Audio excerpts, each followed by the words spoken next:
O tratamento de Otávio seguia como preconizado, mas os progressos eram lentos. De qualquer maneira, as massagens e os exercícios na piscina reduziam a atrofia dos membros inferiores. Vicente informou a Otávio que o presidente havia determinado ao Dr. Cláudio que não prosseguisse com as investigações, pois tinha certeza de que todos os envolvidos já tinham sido presos. Mas o diretor da Polícia Federal tinha indícios fortes de que o presidente estava envolvido com o esquema, e mesmo sabendo que poderia ser demitido a qualquer momento, resolveu ir em frente. Otávio deduziu que, se o Dr. Cláudio fosse destituído da função, ficaria cristalino que o presidente seria mais um membro do esquema, e provavelmente como o grande chefe. Só o tempo esclareceria se o crime pode ser vencido ou se o superintendente internacional do grupo tinha razão quando afirmou que o sistema é imbatível.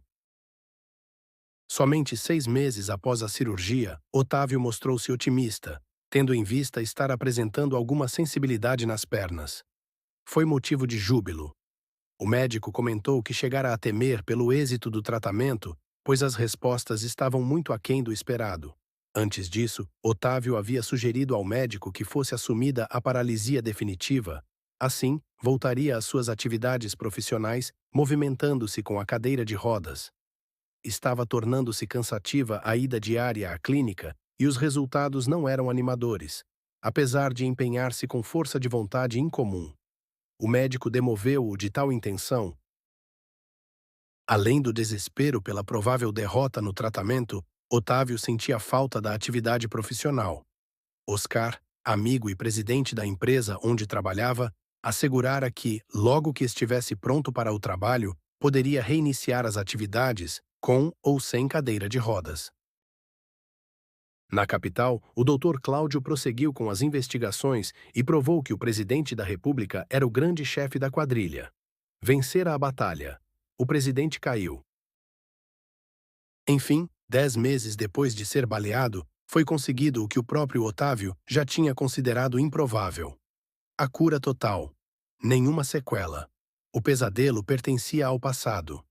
Oscar promoveu uma comovente cerimônia e reconduziu-o à função de vice-presidente da empresa.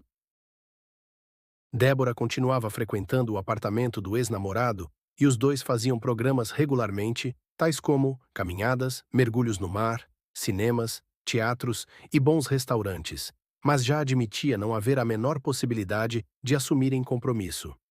Os pais de Otávio voltaram à rotina do sítio. Vicente retornara da capital e cursava a escola de guerra naval. Em conversa com Otávio, externou sua felicidade com o resultado das investigações e a consequente punição dos envolvidos com os atos criminosos. Disse encarando o amigo. Incrível como o ex-presidente era dissimulado quando veio à tona o envolvimento de personalidades importantes com o crime. Ele fez pose de traído e, no final, vimos que era o cabeça da quadrilha. Houve um tempo em que imaginávamos o país não conseguir se livrar da corrupção que admitíamos existir no alto escalão da República. No entanto, com a abnegação de um cidadão de nome Otávio e a sua Operação Polvo, constatamos que com coragem e inteligência podemos conseguir resultados surpreendentes. Agora, depois do tempo decorrido desde que descobriu, através do nosso amigo Afonso, haver uma quadrilha que usava de artifícios para enriquecer, e já com os resultados consolidados, você consegue assimilar a importância da sua iniciativa? Não é difícil entender que depois do turbilhão que envolveu a minha vida, meus pensamentos estejam oscilando entre a euforia pelos resultados obtidos e a angústia oriunda das sequelas que a tortura física e mental me causou. Minha vida esteve por um fio. Por pouco não recebi o tiro fatal, o que diante daquele quadro era o que desejava. Entretanto, Vicente, há alguns dias uma preocupação tem me acompanhado. Lembra que relatei que o superintendente internacional do grupo disse que o sistema é imbatível? Pois é, estou temeroso de que esse quadro seja revertido e os corruptos afastados estejam de volta em pouco tempo. Impossível, Otávio. Toda a população está convencida da culpabilidade das pessoas que foram condenadas, com sentenças em mais de uma instância. As provas foram contundentes. Nenhuma autoridade teria coragem de vir a público defender os ladrões, seria comparada a eles. Até mesmo indivíduos comuns execrariam algum amigo ou conhecido que apoiasse os corruptos. Vicente, a organização movimenta somas vultosas.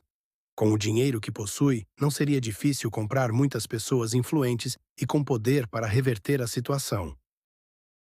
Otávio, precisariam de argumentos muito fortes para embasarem uma reviravolta desse porte. Importâncias bilionárias foram devolvidas pelas empresas que participaram do esquema. Fato que, sem sombra de dúvidas, representou uma confissão. Aliás, de outra forma, as confissões foram relatadas também nos inquéritos. Como ignorar tudo isso? Quais seriam as argumentações para derrubar tamanhas evidências? Eu gostaria de ter o seu otimismo, mas não posso negar ao amigo que não afasto a possibilidade de que haja uma reviravolta. O inimigo não é inteligente. Entretanto, é esperto quando se trata de criar narrativas mentirosas para enganar os inocentes.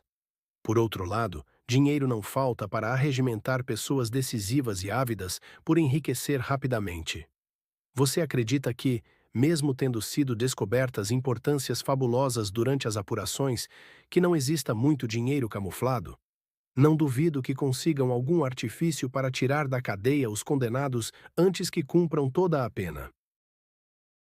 Quanto ao dinheiro escondido, não tenho dúvida de que exista, mas a tal reviravolta citada por você, tenho certeza de que não ocorrerá.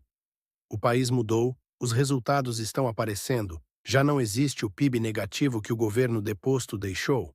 As empresas estatais que apresentavam prejuízo, hoje dão lucro significativo, os investidores estão otimistas. Ninguém aceitaria tal retrocesso. Veja o crescimento da sua empresa. Acrescento que mesmo que consigam soltar os corruptos repentinamente, eles não têm a menor possibilidade de retornar à vida pública. Não conseguiriam circular em qualquer parte do país sem que as pessoas os insultassem com o grito: ladrão! Vicente, você está parecendo um ser de outro planeta que acabou de chegar à Terra. Acha que alguém que se aliou a subordinados e a empresários escancarando o seu caráter vai se melindrar por ser chamado de ladrão nas ruas? O que eles queriam era embolsar quantias elevadíssimas, e isso conseguiram. Os amigos despediram-se e o oficial de marinha retirou-se.